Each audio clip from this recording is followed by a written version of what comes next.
friends, welcome back to MS Technologies. Today in this video, I'm going to talk about topmost Django interview questions and answers in the year of 2020. We have so many Python related web frameworks out there. Among all those frameworks, Django is the most powerful web framework to develop web applications. So the first question, what is the difference between Django and Flask? Here, Flask also one type of web framework only, which is related to Python. What is the differences between Django and Flask we have? First, if you go with this Django, it will provide support for large type of projects. By using Django, we can develop any kind of large applications, large projects we can develop. But if you go with the Flask, we can't able to develop large projects. We can able to develop small to medium scale applications only. Coming to Django, Django is providing inbuilt support for templates, admin, and ORM. Suppose if you go for any other projects, if you want to admin interface, right, we have to develop that admin page. But coming to Django, we no need to develop any admin page. Django itself is providing one admin page. Happily, we can use that admin page. So like that, Django is providing inbuilt support for templates and ORM also at here.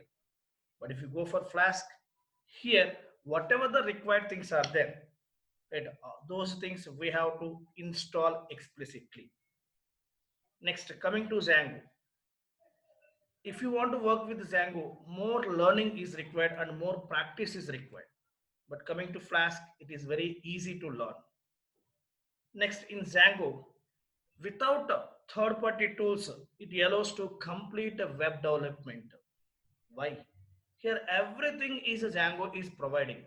If you want to develop any web application, the compulsory required things whatever we have, all those things by default Django is providing. We no need to go with any third-party tools at here. But coming to Flask, user can select any third-party tool according to their requirement and choice, and they can install. Next, Django. It does not support visual debugging, but Flask will provide support to visual debugging. In Django, it is a very heavyweight component. It includes so many batteries. That's why it become heavyweight. Next, if you go with this Flask, it is very simple and lightweight framework. Next, in Django, built-in bootstrapping tools are available in Django, but in Flask, there is no that support. There is no built-in bootstrap support in Flask. So these are the main differences between Django and Flask. And among these two frameworks, which one is more powerful and popular? Django is more powerful and popular for developing web applications. As a developer, we have to write only 20 to 30% of coding only if you go with this Django framework. Why?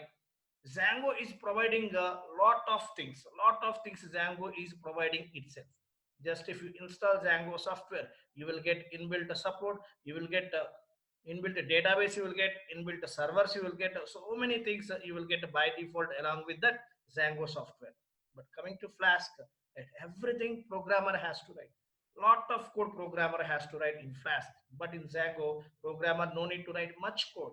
Everything is Django is providing. Next question. What is a Django? Django is a web development framework. Means what? By using Django, we can develop web applications. For developing web applications, we are going with this Django framework. Next, it is open source and freeware. Means what? Right. So once you install the Django software in your system, the source code is open to all. And to use this Django framework, we no need to pay any money. It is completely freeware.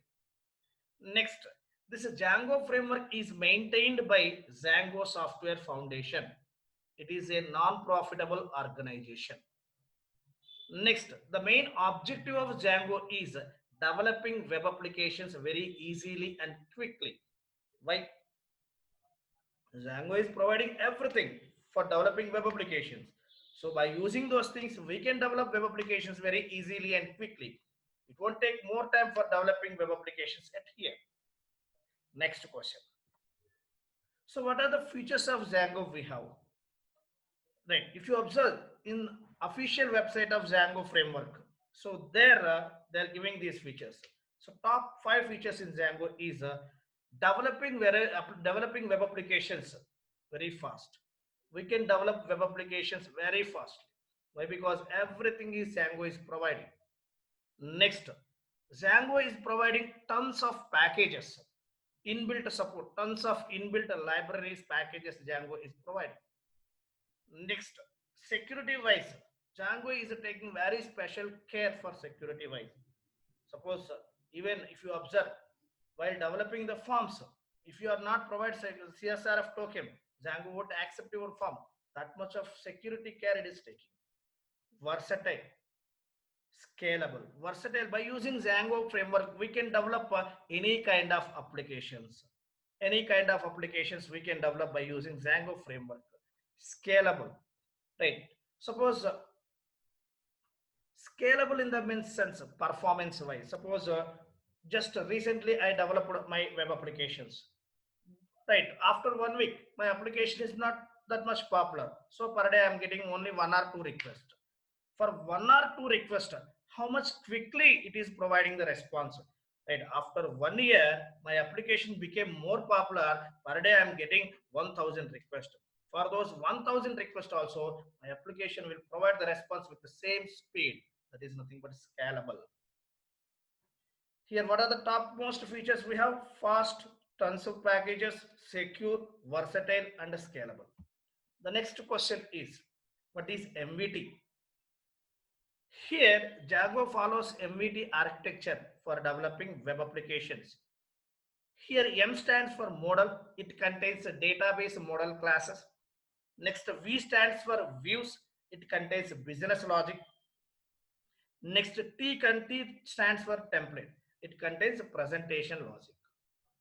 Here, there is no controller logic in MVT architecture. Here, we don't need to write any controller logic. My Django itself will take care of that integration part and everything. That integration is taken care by Django itself. We no need to write any integration code yet here. How to log in into admin page? Here, Django is providing one inbuilt admin page. Happily, we can use that admin page. If you want to log in into that admin page, compulsory you must require username and password. How we will get that username and password? For that, we have to run one command, which is nothing but python manage.py create a super user. Whenever you run that command, it will ask some details. Please enter username and mail ID, password, and confirm password. If you provide all these details, automatically it will generate username and password. Here, whatever the username and password you are entering, by using that username and password, we can log in into this admin page. Next question. What are the various files that are created when you create a project? If you want to create project, how we will create? By using command line tool, Django-admin start project name. Once you create that project, what files you will get? Here mainly we are getting five files. What five files are there? First one is, if you take first one, manage.py. Manage.py file. It is very important file in entire our project. Without having manage.py file, we can't able to do anything yet here. Even if you want to start the server, compulsory manage.py file is required. If you want to create application, compulsory manage.py file is required. If you want to create tables inside the database, manage.py file is required. If you want to run make migrations, compulsory manage.py file is required. For any operation, if you want to do it here, compulsory this manage.py file is required. Without having manage.py file, we can't able to do anything it here. That much importance we have to give to this manage.py file. Next, what about other four files we have? Init underscore init underscore .py. What this file represent? Suppose if Django wants to consider a folder as a package, here you will get first four files in separate folder. Separate folder, you will get first four files. Right? What is that folder name?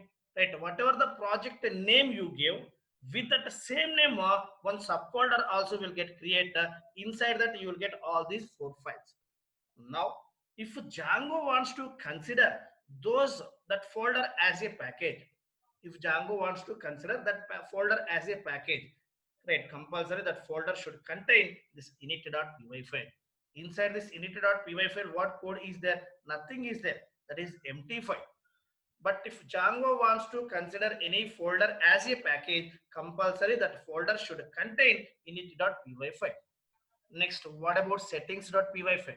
Inside the settings.py file, we have to do the configurations. We have to add our application inside settings.py file. Next, we have to do the database configurations inside settings.py file. We have to do the templates configuration inside settings.py file. We have to do the static files configuration inside settings.py file. Like that, all required configurations we have to do inside settings.py file. Next one is urls.py file. What we have to do inside this? Inside views.py file, we are writing business logic. For each thing, we have to write a separate view function. Right. So inside views.py file, how many view functions we are writing? For each and every view function corresponding URL pattern, we have to configure inside urls.py file. Inside views.py file, how many view functions we are writing? For each and every view function corresponding URL pattern, we have to configure inside this urls.py file. Next, WSGI web servers gateway interface. This file we will use at the time of production deployment. In production deployment time, we will use this file. So these are the main files we will get if you create the project. Manage.py file. Next, init.py, settings.py, urls.py, wsga.py files we will get. Next question. What are views in Django? Views is nothing but a Python file only. It contains business logic. Inside views, we can write business logic in two ways. Either by using functional based views or by using class based views. Among these two, which one is very easy? Class based views are very easy to use. Among these two, which one is more powerful? Functional based views are more powerful among these two. Next question. What are models? Model is a Python file. It contains database model classes. Inside a database, which table you want to create, corresponding model classes, you have to define inside model class. Inside a database, which tables you want to create, corresponding model classes, you have to define inside models.py file. Suppose your model class should extend here. One more thing. Whenever we are defining model class inside models.py file, our class should extend from parent class, which is nothing but models.model class. Where that parent class is available inside Django.db. Inside Django.db, we have models is there. Inside that model class is available. See here example. Class employee. I want to create employee table inside the database. For that, inside models.py file, we have to define this employee class like this. Class employee. Our employee class should extend from models.model class. Inside that employee table, what columns you require, those columns we have to take as a fields inside this model class. In my employee table, I want to get employee number, employee name, employee salary, employee address columns. So those columns I want to take as a fields inside this employee model class. See, employee number is equal to models.integer field, employee name is equal to models.char field, employee salary equal to models.float field, employee address is equal to models.char field. Here we have to specify the for character type field, we have to specify the max length like this here. Next question. What are templates? Templates is nothing but presentation layer. Inside the templates, we have to take HTML files. Any number of HTML files we can take inside templates. Where we have to create this templates folder. Right. At the main project level, we have to create one table with the name templates. Inside that, we have to take all HTML files. Next question. What is the difference between project and application? Here, a Django project is a collection of applications and configurations, right, which forms a full web application. The combination of configurations and right, collection of applications, it will become one full web application. Suppose if you take bank project, inside that bank project, a Django application, multiple here. If you take this bank project, inside that we can create n number of applications. Suppose loan application, a registration application, credit card application, debit card application, like that. We can create n number of applications inside a bank project. Here, each application is responsible to perform a particular task. Each application is responsible to perform a particular task in our entire web application. Suppose if you take credit card application, what it will do? It will perform all credit card related things. That is nothing but particular task. If you go with this registration application, what it will do? It will perform all registration activities. That is nothing but one task. Right? If you go with this loan application, it will take care of the loans and all the things. So that is one task. Here, each Django application is responsible to perform a particular task in our entire web application. Right? So, if I hope you guys are enjoyed these questions. If you guys are enjoyed, please like, subscribe, and share this video. Thank you guys.